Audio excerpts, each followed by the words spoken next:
اعوذ باللہ من الشیطان الرجیم بسم اللہ الرحمن الرحیم وبہ نستعین انہ خیر الناصر ومعین وصلی اللہ علی سیدنا محمد وآلہ الطاہرین اجمعین۔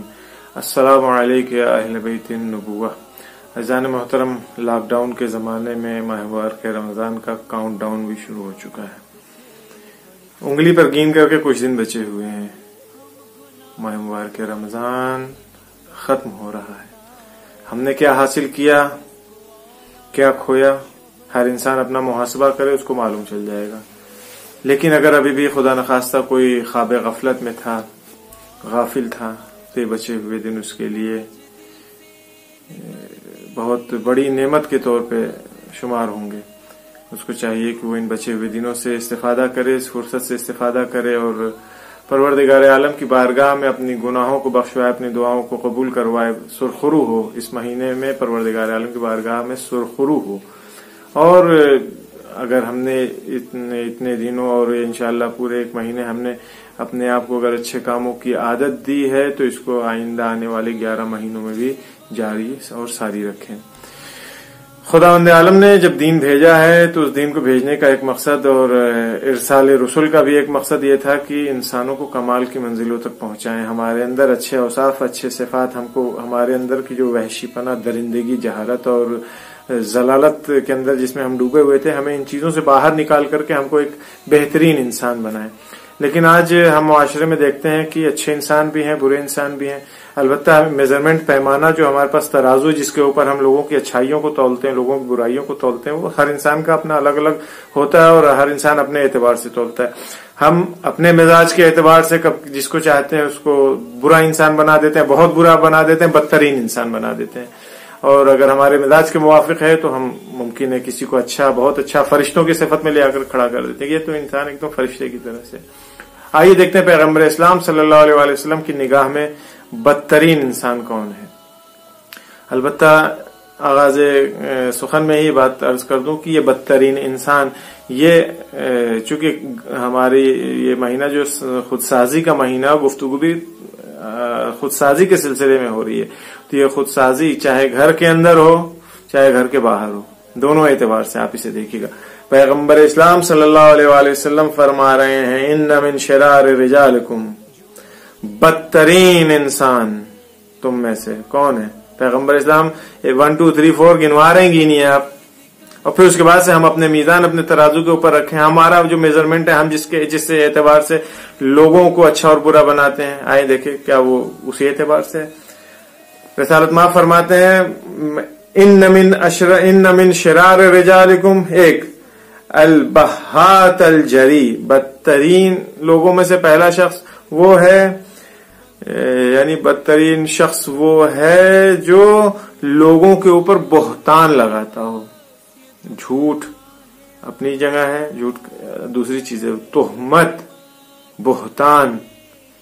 تہمت خود سمجھیے کہ تہمت کیا چیز ہوتی ہے، کسی کی طرف کوئی خدا نخواستہ کوئی کسی نسبت دینا بری بات کی، کوئی ایسی چیز جو اس کے اندر نہیں ہے، اس کی نسبت دینا، یہ تہمت ہے۔ بدترین انسان وہ ہے جو کسی دوسرے کو متہم کرے، تہمت لگائے، بہتان باندھے کسی دوسرے کے اوپر۔ پھر یہ معاشرے میں ہمارے عام سی چیز ہے، بہت آسانی سے ہم لوگوں کو متہم کرتے ہیں، بہت آسانی سے۔ ان چیزوں سے ہمیں بچنا ہے۔ دوسرا شخص کون ہے جو پیغمبر اسلام کی نگاہ میں، صلی اللہ علیہ وسلم کی نگاہ میں بدترین انسان ہے؟ فرماتے ہیں الفحاش، گالیے بکنے والا۔ افسوس کے ساتھ کہنا پڑتا ہے کہ دین کے نام پر، ولایت کے نام پر، عقیدت کے نام پر، مولائی ہونے کے نام پر ہم فراٹے سے فحاشی کرتے ہیں۔ ذرہ برابر ہمیں خیال نہیں ہے کہ ہم کس کے دفاع میں، کس کے سپورٹ میں آ کر کے ہم ان کے دشمنوں کو گندی گندی مادرزاد گالیاں ہم بکتے ہیں۔ گالی ہے، گالی بکنا گناہ ہے، حرام ہے۔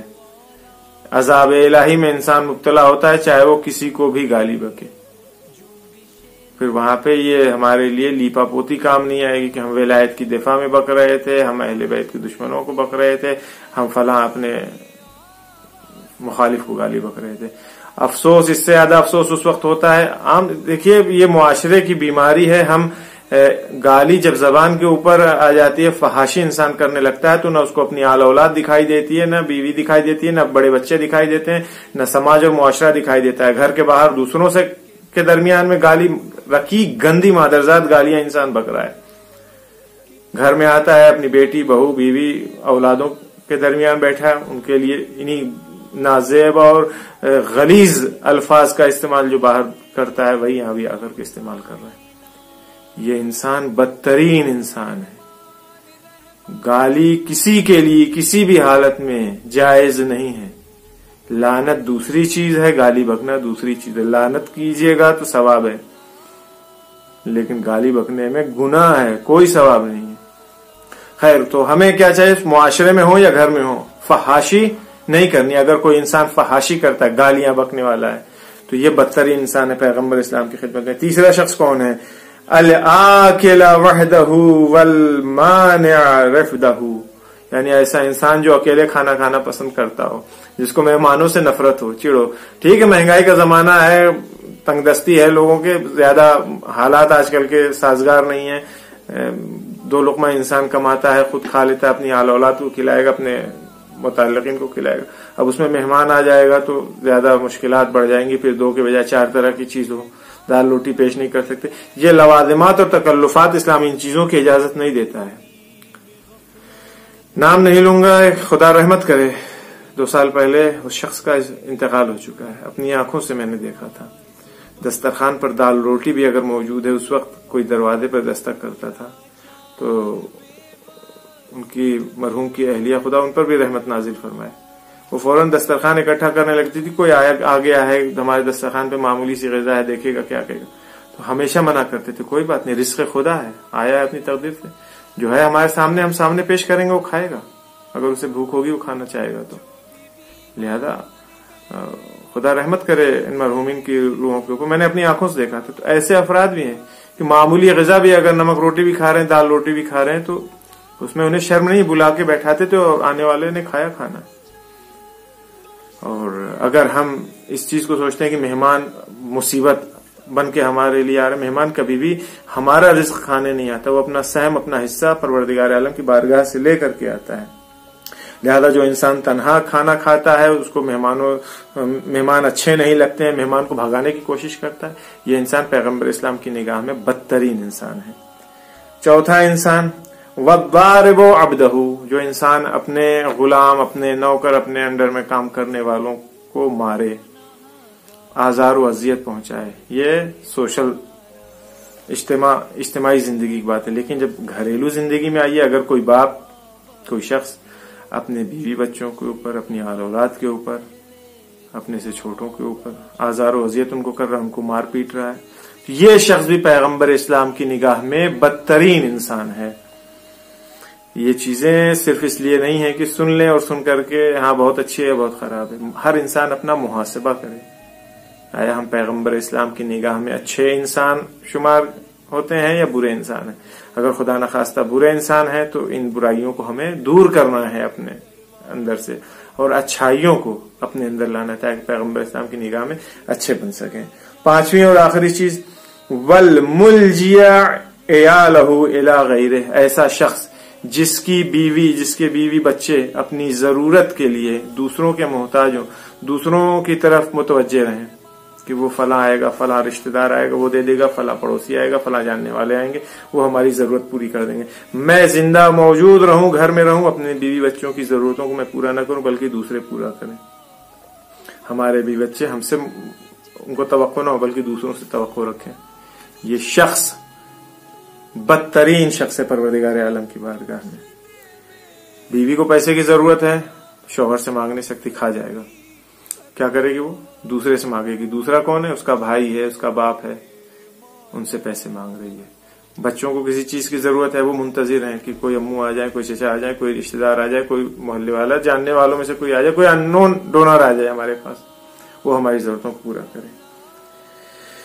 یہ یعنی ایک انجان آدمی سے توقع لگا کے رکھیں گھر والے کہ وہ ہماری ضرورتوں کو پورا کر دیں، اور گھر کا مالک اور صاحب جو ہے وہ ان ضرورتوں کو پورا نہ کرے. یہ شخص بدترین شخص ہے پیغمبر اسلام کی نگاہ میں.